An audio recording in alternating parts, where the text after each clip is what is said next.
They're recording. Turning. Good morning. This is Layla Rao, and you're here for the LIA100 Amazing Women within the Lean and Agile community. And our guest today is Deepti Jain. Deepti is one of the most extraordinary Agilists I've known. She's based in India, and not only is she an amazing independent consultant in Agile, which is not very common in India, she also creates these amazing experiences that are conferences, but not quite conferences. They are unique learning and discovery opportunities that she has created on her own. So we're going to let her tell us all about how she does this amazing work. Hi, Deepti. Hi, Leila. Thank you so much for having me. And this, Sorry, go ahead. I mean, LIA100 is extraordinary. The very first thing that I experienced, and when you launched the first list and I saw myself, first of all, I was like, wow, I am there. And I saw all these extraordinary women whom, have been seeking inspiration from. Yuta was there. She's my coach, mentor. And I was like, wow, this is brilliant. And the mail thread which started and all these women started replying to it, it was like, wow, we are building a community even without meeting, and especially with those women who were like so far out of our reach. Thank you so much for this initiative and this platform. And I know so many of us gonna draw so much inspiration out of it. And it just gives me butterflies, to represent India here. That's fantastic. What you just said is really why we want to do these interviews, because you're all so amazing and you've really created your own journey, because there really isn't a pattern for this kind of career because Agile is so new. So can you tell us more about your journey, how you became who you are today? So I was working as a software engineer, and hence the regular career path: senior software engineer, module lead, a lot of corporate hustling, a lot of learning, unlearning, whatever was happening. And initial few years were very exciting. First job, new phase in the life. Everything was great. Every year, for that matter, we had our quarterly reviews and everything, and I would have a great rating and great appraisals. So it was all great. And then comes a point where everything becomes stagnant. And also, along with becoming stagnant, I entered into another new phase of my life, which is I got married. And after getting married, in 3 months, I conceived. So, 11 months, I had my child. I'm always proud saying, thank God it was not after 9 months. So now I have 3 roles to juggle, and that was the time when I was also expecting a promotion. And my first, after becoming a software engineer, senior software engineer was no big shit, but becoming a team lead was something which I was looking up for and aspiring for. And my, manager was very happy and told that, we look up to you and all that stuff. So this child and this new marriage and then this aspiration and, looking forward for the promotion, 3 things, and too much stress that, we built. Yes, I was going through all of that. Plus I was going through postpartum depression, which is like a thing which is not recognized very much in India. As much as we talk about it, when it is coming to acknowledge that it's so not a real thing here. And then my maternity leaves were just 3 months actually. I took specially on a request a 4 month. And so yes, there was too much going on. And then when I go back and I'm told that, my promotion is no more going to be the promotion, because guess what? You were on maternity leave. And as much as we will, So as much as we will not quote it that it was because of maternity leave, but, there is a different growth path and plan for team members and all of that. So I go back and I'm like, what am I doing? What should I do? And then, as much as I felt disheartened, I felt betrayed, I'll be honest. And I felt like, what to do, where to go. And then I just continued. And so this is somewhere around 4th, 5th year of my journey with the same organization. I worked there for 10 years in total. And so then while I was doing all of that, I just felt that maybe I just don't fit in. Now that said, I always had another side, which was more of employee engagement. There were initiatives like branding, internal engagement, external engagement, women in NCR, all of those initiatives, and the CSR initiative. So I would a health and fitness initiative. And I don't know, I was always drawn to them. So I also started doubting if even I'm fit for this software industry, or probably I should, maybe get into events, and maybe I should get into work-life balance or employee engagement or training and stuff. And so I started wondering, where do I belong, where do I really belong? And no worries, I discussed with my manager, I need more, I need better opportunities, what more can I do? And he guided me, he said, you're good for project management. So I even did the project management stuff and all of that. And then somewhere around 2013, which was like 8 years of my working, or 7 years of my working, whatever, I said, I'm not happy and I'll not do this. And in between, I also got promotion, which was very late, if I have to tell you, very late. And by then, I just sort of lost my interest into the whole thing. Even if I'll get promotion, it will not make me happy because it's just too late. Probably this should have happened 2 years back. So then I said, what more can I do? And that was the time when they said, we are doing something new, which is called application lifecycle management. Now, you're very good with tools and processes, and this is and project management. So why don't you? And by the way, just before that, I handled a very difficult client. We were having a problem, and I was also a team lead to new team. And so, all of that happened. And so then I went to my manager and I said, see, I've done a good job and I've done a fair enough job, and I'm so not interested in doing this anymore. So if there is anything new, please tell me, or probably then I can go. So he said, this is what application lifecycle management, agile project management, and all of that stuff. You'll get to learn a lot of new things. I said, fine, let me just try. And Leila, and he said, but I'm telling you something, that this is a new opportunity I'm giving you. So again, the promotion which I should have deserved, they said, probably this can go 2 years away. And I was just so hungry to learn and do something new. I said, I don't give a fuck. Let's do it. And so then I get into agile project management. I understand, a regular project management, audits, quality assurance stuff, which was happening in an enterprise, which was a brilliant learning.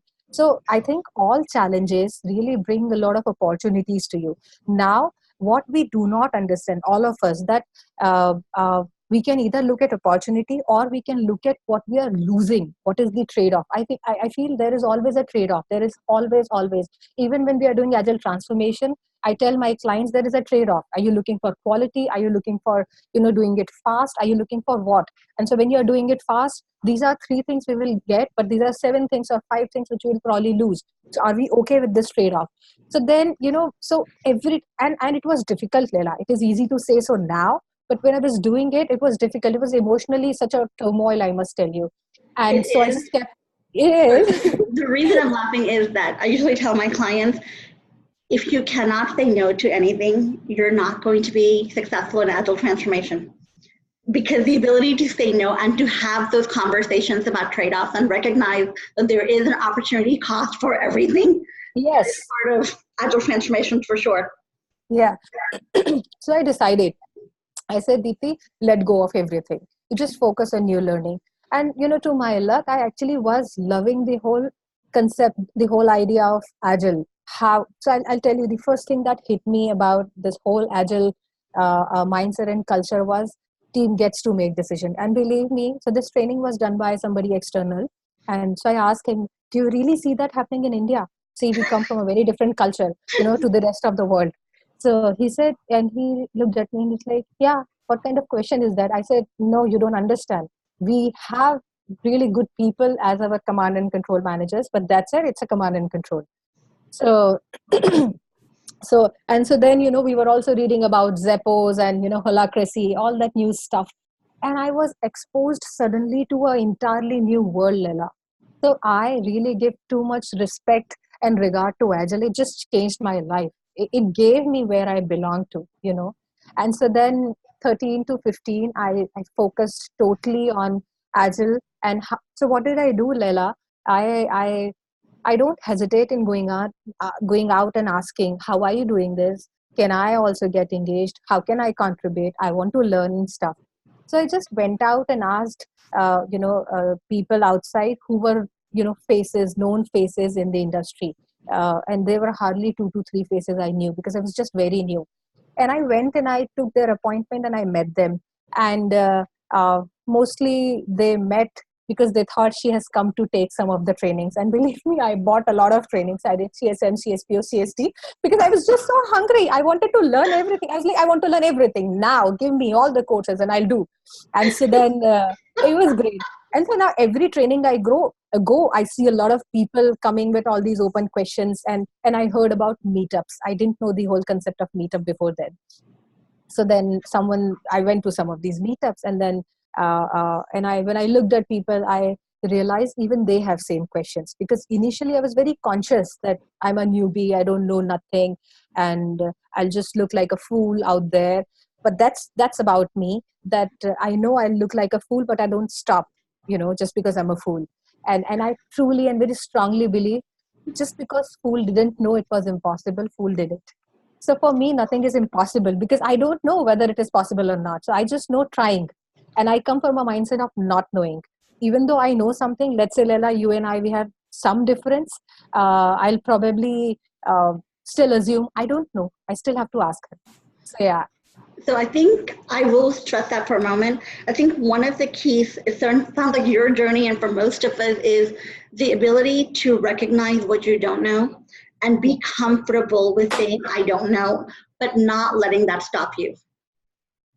Yeah, exactly. I mean, there were moments of doubt, there were moments of frustration, there were moments when I was so unsure of what I was doing. And so the next principle which I developed within myself was complete it, finish it. Now it may sound as simple, but trust me, and I always say that. So even, let's say, I've taken up certain course and I find no value in it. So I tell myself, okay, fine, study it, take exam, clear exam, that's a must for you, and please get done with it. If I start an initiative, I am so into so many initiatives, I finish all of them, and then I have a clean exit. And if I start a client and I'm consulting and I'm not happy about it, I discuss how we can conclude it. So that's my mantra: complete it, finish it, conclude it, so I start with not knowing. Even if I know something, I just put down, this is the things which I feel. I have a gut about it, or this is the awareness I have.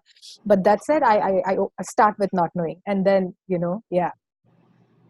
I think that's advice that we can all use. The idea of being comfortable with not knowing and combining that with finishing something. And Agile, we talk about done. And I think Yeah. you're applying that done principle to Yes. your life. Yes. And being able to finish initiatives is incredibly powerful. Yeah. And I know Leah it just must be taking all your blood, your sweat, your tears, all your brain, all your space. I know. And I have so much regards for you and Padmini for that. So much power and courage to you. Thank you. This has definitely been a learning experience, but I do want to ask you about the events that you create, because I think that's very unusual in the Agile community, but also especially in India, because you're not doing the traditional planned conference with brand name speakers and stuff. You're really creating cultural and individual change opportunities. So tell us about how you got into events, what motivated you to do these, and why do you continue doing them? Because they do take up a lot of your time and energy. Yeah. Okay, so three things are here actually. First, how I started doing them. Two, how why I am doing them. And third, what do I get out of them, even though it just takes so much time and energy from me. So I went to these meetups and I found them very simple to run. Probably, see, we all are very different. Some people are community builders, some people are introverts, and they are just ideators, and some are awesome coders and they create brilliant software. That said, there can still be a problem with user experience. So we all are different, and I believe I'm a great community builder. And that comes in me since I was a child. And I also enjoy learning everything. And so everyone says that, jack of all trade, master of none. No, it's not that. It's life. It's not job, it's not marriage, it's not a fixed within the box kind of thing. There is no set pattern. And so when life does not have a set pattern, why should your working have a set pattern? No, important is what is the outcome. So how I started, I started going to these meetups, and I was really thrilled and excited. But then, their offering was limited. So once I took away all the offering I could, so I started going, then I started listening, then I started speaking, then I started organizing. Done. That level is done. So we all human being, we aspire to go to next level, and it is only fun, when it is difficult, like it's difficult to achieve. So so I said I'm gonna set up a meetup, and I by then I only knew of Scrum Alliance and Scrum Org. And I mean, disclaimer, these are not my personal thoughts, these were all heard. So people would say Scrum Alliance is more powerful and more known and more common and more accepted. Scrum Org is just upcoming and whatever, whatever. So someone told me of a user group thingy. I applied, and they said there are so many user groups. They rejected. They said there's so many user groups. Just join one of them. I went and I researched, not that I just randomly went. So I went and looked up for all Scrum Alliance user group. At that point in time, I think there was one user group which was active, and all of them were inactive. I went back and I pasted links and I pasted my messages which I sent to the organizers of these meetup groups, and I said there is no response, none of them are active. For that matter, it's not just about, so I am in Gurgaon, then there is this place Delhi, which is our capital, and then there is Noida, there is Faridabad, there is Ghaziabad. All these cities, they cluster together around the capital region, the capital city of India. So this is called national capital region. So I said forget my city, the entire capital region is inactive. What kind of meetups are these? And you are denying me a meetup? I said, okay, fine, no worries. They replied, fine, have it, do it. And then there was no looking back, no matter what, no matter how difficult it was. There were times we had 3 people coming to a meetup, and then there are times when there are 25 people coming and we have a seating space of only 20, because, based on past experience, we create seating space. So I just went on with meetups, and I had been doing meetups. Now it's been like 2 years, and not now, then. So it's been 2 years by then, and I'm also going to conferences here in NCR region. And I'll be honest, when I started, it was fun, but then it just became so boring, Leila. There was no new information. There were same faces, same. So they were just a lobby, just doing their own thing, and there was no possibility for people to go from this side of stage to the other side of stage. So then I said I need to create an event which brings people on the stage, which gets them to to the next level, help them with their jobs, help them becoming a leader in express, and establish their digital footprint. And so that's when, with this vision, I wanted to create a event. Now I go to XP conference, and oh my god, I'm blown away. And now this is the cultural difference. And I said, okay, I'm doing this. I come back in 2017 from XP, and I announced my unconference. I said, I'm not doing a conference. And then unconference was not just open space for me. I said, I need a lot of elements.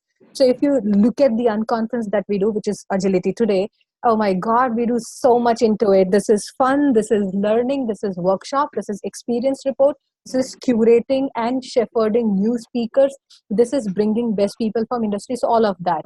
And so then that was one thing. And then we also needed a forum wherein change agents can come. Where do you learn, Lela? It's an independent, open community. So we really need to collaborate so that we can exchange ideas, and we can exchange opportunities more than anything else. You have 4 consulting assignment, I have none. You can probably help me, but how can you help till the time we don't connect? So we created Change Agent Summit. And as I was telling you about Indian ecosystem and how difficult and impossible, almost impossible it is to do the transformation, none of the companies have transformation beyond level 2 in here. I mean, what do I mean by level 2? You can just, imagine if there is level 5, we are at level 1. It's just like that. If it is level 10, we are at level 2. So yeah. Why? Because there are no decision makers here. We don't have headquarters here. Headquarters are outside. These are just outsourcing centers. These are just cheap cost-cutting sweatshops. So yeah. So we created Change Agent Summit. That's not a conference. That's more of a flip conference wherein no speakers. We all come in together and we create, we focus on the agenda and create a report. We wrote that report with Agile Alliance, and we are humbled that they accepted and shepherded us, Rebecca Farlow. Then we also do a fun conference, which is a game conference, a gamification and ideation unconference, So yeah. Then we also run Agileathon, which is an open online contest. You don't have to meet, you don't have to do anything. Sit at home, wait for the problem statement, submit your solution, and then we work with all of these great companies, service providers here in our India and outside, and we ask for gifts for these winners. So those are the ideas. And how did I do it? Just like you are doing, Leah. I mean, I was like, I'm going to do it and I'll figure it out. Some help came and some experience came. What do I get? No, I don't necessarily make money out of all of them. I'll be honest. But the satisfaction I get when people come back, just like I'm coming back and telling you, wow, this is awesome. And before the interview, the conversation we had, the learning which you gave me from all the interviews you did. And I'm really eagerly waiting for all those interviews. So, oh my God. And then no one can learn everything by Googling, by YouTubes. You have to meet. We are social animals. We have to meet. And really, my learning has grown multifold. My 10 years before Agile and my 3 years with Agile is equivalent to 10 years. If I had not had these events and I have not had knowledge contribution from all the people who participate to my events, I wouldn't have got it.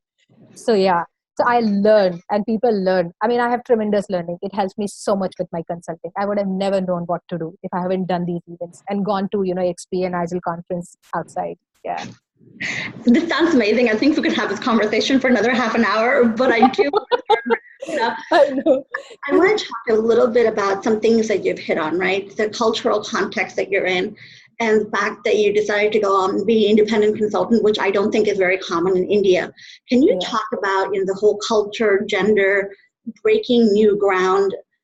What does that feel like for you? And what would you recommend for other women, especially in this younger generation, who are probably facing new challenges of their own? Any advice from you to them? So when I started, everyone was like, okay, a new face. And she'll vanish in some time, give her a year or two, she'll go. And fine, she's coming. What maximum will she be able to do? When I started with my meetups, oh my God, Leila, there was a lobby. I'm a woman, right? How many women come out on weekends leaving their kids? In India, they all, take care of their kids. So many women walk up to me and they're like, how do you manage to do? There are not many women thought leaders. I mean, I'm not boasting or anything. I'm calling them out, to join me. And but I have a huge gang. Yes, I'm really proud about that. Yeah. So before that, either women will just go and request, and there is no men women thing happening here. I mean, I really want to establish again that disclaimer. But yes, I mean, so there were 2 other meetups run by other thought leaders, guys, in the community, the NCR region. And so guys, a handful of them will come, and there was a conscious bias of this whole lobbying thing. And now there is no more. And so then when I would travel, they will ask, oh, how do you manage to travel? Although yes, it was a lot of hard work. I'm a mother of a 10-year-old, and I was always conscious about leaving him. So I would travel. I'll get up 3 in the morning, I'll take a flight of 4 a.m., 5 a.m., I'll come back by a 7 p.m. flight, so I'll be home the very same day.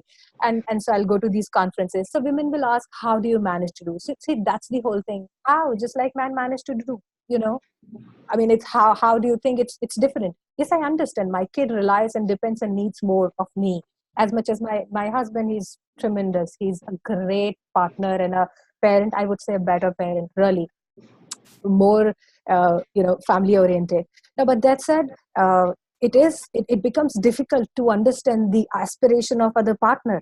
Yeah. So when these women, they talk to me, yeah, I wanted to come, but then it's a weekend and I have to. I mean, I don't know. My family asked me, you're working already 5 days a week, and uh, you need another 4 hours on weekend. I mean, let's just relax. Even if, I mean, husbands care. It's not that it's totally patriarchy or it's totally a restricting, commanding system. But yes, I mean, they feel like why, and the concept of meetups and doing something along with your job is not very easily understood. The other thing is, my best friend. I mean, she's a very close friend of mine. She's um, she's she's just delivered a child, and she tells me how this big company she's working with is harassing her because she's on maternity, and she still haven't gotten her, the simple appraisal discussion done, and people from his office are calling, so how is your kid, and so when do you think you'll be joining? What the fuck, let her relax. She has got a 6 months maternity leave. At least let that get over and give her the fair deal of her APSR. And then on the salary front, Leila, there is a huge discrimination. And so that's third point. And then the fourth point, you are in a women consultant. So there comes a point when you are talking in a lobby of men, a room filled with men, and so then at some point they feel like, okay, fine, we are all dumb heads, we are listening to a woman. That experience that also happens. Yeah. And and then, okay, you are a team of, let's say, 7, 8, 9, 10 people. There are 3 women, there are 7 men, and probably there are 2 candidates who should be considered. For sure, when you think of a woman, you think, oh my god, she'll get pregnant, oh my god, she has 2 kids, oh my god, she has an extended family. Why do you not think of all of that when you have to, like, consider a man? You're like, oh my god, we really have to, he has an extended family, he has 2 kids, he should be promoted, otherwise he'll quit. And so then my question also goes to women: why do you not value yourself? Why do you always need that approval and affirmation? So yes, that's the cultural barriers, which we all come from. So for It me personally, it was like my parents were like, what is wrong with her? She's in such a good job. Her husband is also there. Their home is so close. Why is she quitting? Why does she want to go independent? The great thing that my husband did, he's like, fine, you have my all support. As much as I don't understand what you're wanting to do, but that's where I'm there.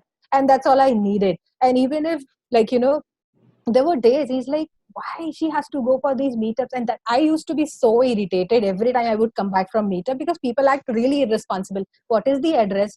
Guys, go and check on the meetup.com.